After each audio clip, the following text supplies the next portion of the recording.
ये झूठा वादा करके हम लोग कर्मचारियों को गुमराह किए हैं। लिहाजा अब ये सीट नहीं चलेगी। अब ये एको बात इनकी हम लोग मानने के तैयार नहीं। पिटने में नहीं है, हम आग लगा देंगे, आग लगा देंगे, इनकी सरकार में आग लगा देंगे, इनकी कुर्सी में आग लगा देंगे।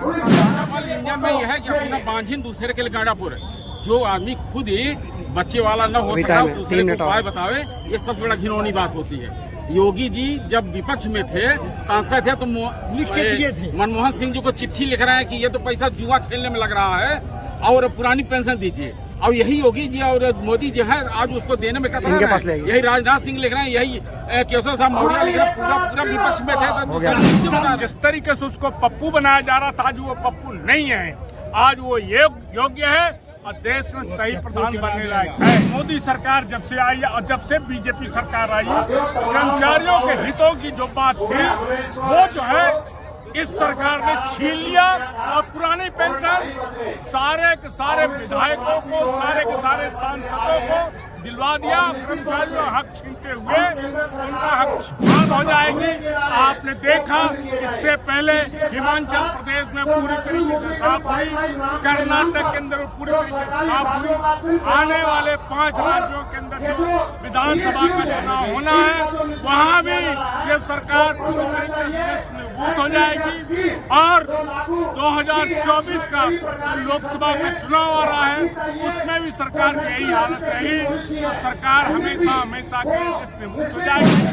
सबसे बड़ा बेईमान और सबसे बड़ा घटिया प्रधानमंत्री है। रोज ये 50 का बदलता है और पेंशनों को खाने के लिए पेंशन सोचिए। पुरानी मांग जो हमारी बहुत दिनों से चल रही है कि हमारी न्यू पेंशन स्कीम को तत्काल समाप्त करे सरकार और पुरानी पेंशन स्कीम को तत्काल लागू करे। ये बड़े ताज्जुब की बात, आश्चर्य की बात है कि मोदी सरकार जब से आई और जब से बीजेपी सरकार आई, कर्मचारियों के हितों की जो बात थी वो जो है इस सरकार ने छीन लिया और पुरानी पेंशन सारे के सारे विधायकों को, सारे के सारे सांसदों को दिलवा दिया। कर्मचारियों हक छीनते हुए उनका हक मार दिया और लाख प्रयास करने के बावजूद वो तो ले रहे हैं पेंशन, लेकिन हम सबकी पेंशन बंद कर रहे हैं। न्यू पेंशन स्कीम के अंतर्गत आज किसी को 800, किसी को 1000 रुपया पेंशन मिलती है। और जो पैसा आप लोग गुमराह हो गए हैं, सरकार खुद गुमराह कर रही है हम लोगों को। और सरकार से हम लोग 2 हाथ करेंगे, सरकार रहे और सरकार शायद जाए, इसके कोई सहानुभूति नहीं है। अभी चुनाव में व्यस्त है, मोदी जी रैली कर रहे हैं, लगता है आपकी बातें पूरी होंगी? मोदी साहब की रैली और मोदी साहब की पार्टी ये अपने आप विरुद्ध हो जाएगी।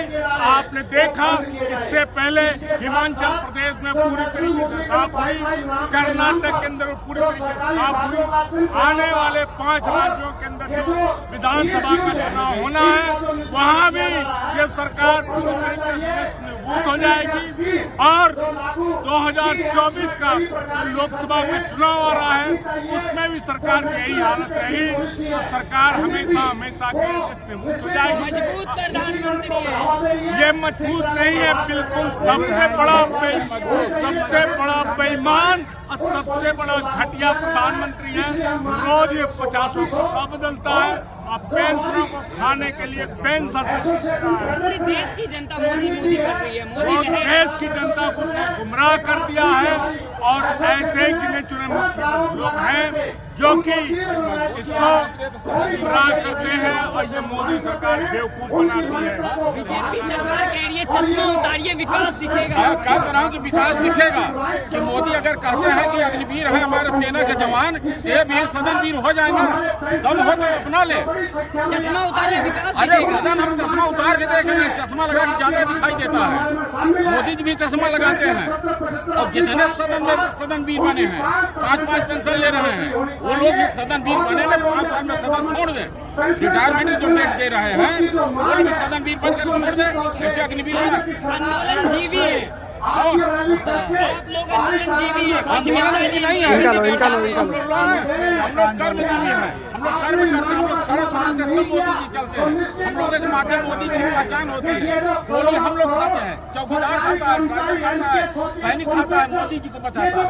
लेकिन आप लोगों के लिए मोदी जी 18 घंटे तक काम करते हैं, गरीब थे, ओबीसी वर्ग के हैं, और आप लोग आंदोलन करते हैं मोदी के खिलाफ। 18 घंटे काम करते हैं, अच्छी बात है, उनको भगवान क्षमता और है। लेकिन हम कर्मचारियों के लिए जो हम लोग 40 साल तक काम करते हैं, 30-40 साल काम करने के बाद पेंशन नहीं मिलेगी और वो 5 साल शपथ ग्रहण करने के बाद भी पेंशन पाएंगे, ये कैसे बर्दाश्त होगी? उनकी पेंशन बंद करिए, हमारी पेंशन चालू करिए। फर्क पड़ेगा, मुट्ठी भर लोग हैं आप। मुट्ठी भर कैसे हैं? हम करोड़ों हैं। अगर हम 1 करोड़ है तो 10 करोड़ हमारा वोट पड़ेगा। अरे अमित शाह कह रहे हैं फिर से आ रही है मोदी जी। आने दीजिए मोदी जी, मोदी जी आ सकते हैं, लेकिन मोदी सरकार नहीं आ सकती। 50 साल तक खाली कुर्सी खाली कहिए नहीं कि है। मोदी जी आ सकते हैं, मोदी सरकार नहीं आ सकती। दावा कैसे कर सकते? दावा इसलिए कर सकते हैं, जनसमूह बता रहा है, ये जनसमूह बता रहा है कि हमें इसी सरकार को 2019 में भी यही बताया नहीं, गया। 2019 में हम लोग आंदोलन नहीं किए थे, अब हम लोग जाग गए हैं। ये झूठा वादा करके हम लोग कर्मचारियों को गुमराह किए हैं, लिहाजा अब ये सीट नहीं चलेगी। अब ये एको बात इनकी हम लोग मानने के तैयार नहीं। मोदी का डंका बज रहा है। मोदी डंका बजने दीजिए। हमारे यहाँ तो सब फाका मार रहे हैं। हमारे पेंशन नौजवान साथी नौकरी पा करके पेंशन 100 हजार 1500 रुपया पाते हैं 30-40 साल के बाद काम करने के बाद। 5 साल भी नहीं करते, केवल शपथ ग्रहण कर लेते हैं, इनको पेंशन मिलना चालू और 5 पेंशन पाते, 10 पेंशन पाते, 6 बार विधायक 6 बार पेंशन। गुस्से में है बिल्कुल। हम गुस्से में नहीं है, हम आग लगा देंगे, आग लगा देंगे, इनकी सरकार में आग लगा देंगे, इनकी कुर्सी में आग लगा देंगे। मोदी जी विकास कर रहे हैं, देखिए विकास तो हो रहा है, विकास की तरफ क्यों जा रहे हैं हम लोग? विकास कर्मचारियों के बल पर होता है, वो विकास बात नहीं करते।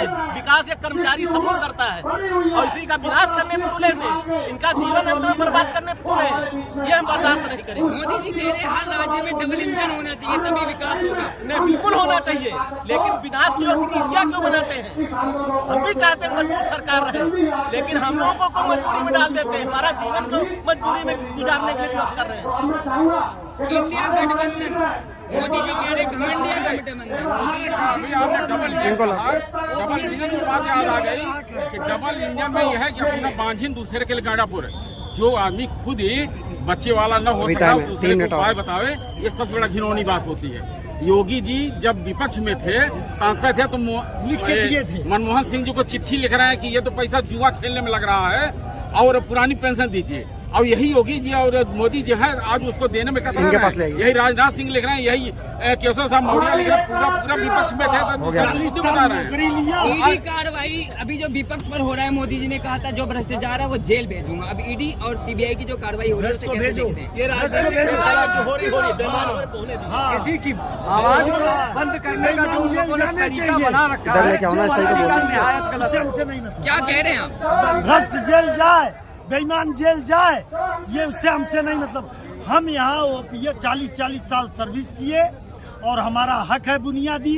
पेंशन रूल पूरा ना बना हुआ है, सारी कर्मचारी विरोधी नीतियाँ अपना के एक वृद्ध आदमी। लेकिन विपक्ष का आरोप ये है कि मोदी सरकार विपक्ष खत्म करना चाह रही है। हमें देखिए, हम नहीं जानते राजनीतिक, हम कोई राजनीति। अरे ओपीएस सरकार सुनेगी ही नहीं तो किसको लाएंगे? हम कर्मचारी नहीं, हम कर्मचारी के हित में। कर्मचारी वोट तो देता है ना, कर्मचारी वोट तो अगर मोदी सरकार सुनेगी नहीं कर्मचारी की बात तो 2024 में कौन? कर्मचारी अंत तक लड़ेगा। मोदी सरकार अगर बात नहीं सुनेगी तो मोदी सरकार को ही जाना पड़ेगा। जाना पड़ेगा। जो हमारे लाएंगे आप? हम जिसको भी आएगा, जो ले आना चाह रहे हैं, जो दे रहे हैं, जिसको जनता वो आएंगे, चुने। जनता चुन लेगी। हमसे नहीं मतलब। तो मजदूरी तो जनता है। राहुल गांधी एक योग्य आदमी है, विद्वान आदमी है, हमारा हर चीज ओपीएस समझता जनसिद्ध है और हमारा हुआ हक है।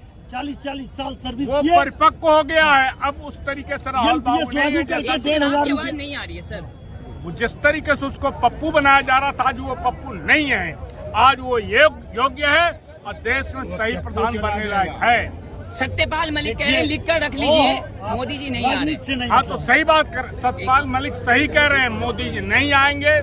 राहुल गांधी ने तो वैसे मना किया है, लेकिन अगर बहुमत कहेगा जो भी चाहेगा समर्थन उसको अगर मिलता है तो बनेगा प्रधानमंत्री। अच्छा, ईडी सीबीआई के कार्रवाई को कैसे देख रहे हैं आप? ये वो सच केजरीवाल ये से सच जैसे पूछा इंग्लिश जाए को दिया। ये सच पूछा जाए कि सरकार के हाथ के खिलौना बन गए, तोता बन गए। सरकार जिनको चाहती है उनके ऊपर इस्तेमाल कर रही है। और सच पूछा, एक भी बताइए, एक भी बीजेपी के नेता के ऊपर, किसी के ऊपर भी कार्रवाई होती है? केवल विरोध के पक्ष के ही पार्टी के लोग बेईमान हैं, और बीजेपी वाले सब बेईमान नहीं हैं, वो बहुत ही ईमानदार हैं। वैसे ईमानदार नेता कोई नहीं हो सकता, लेकिन विपक्ष वाले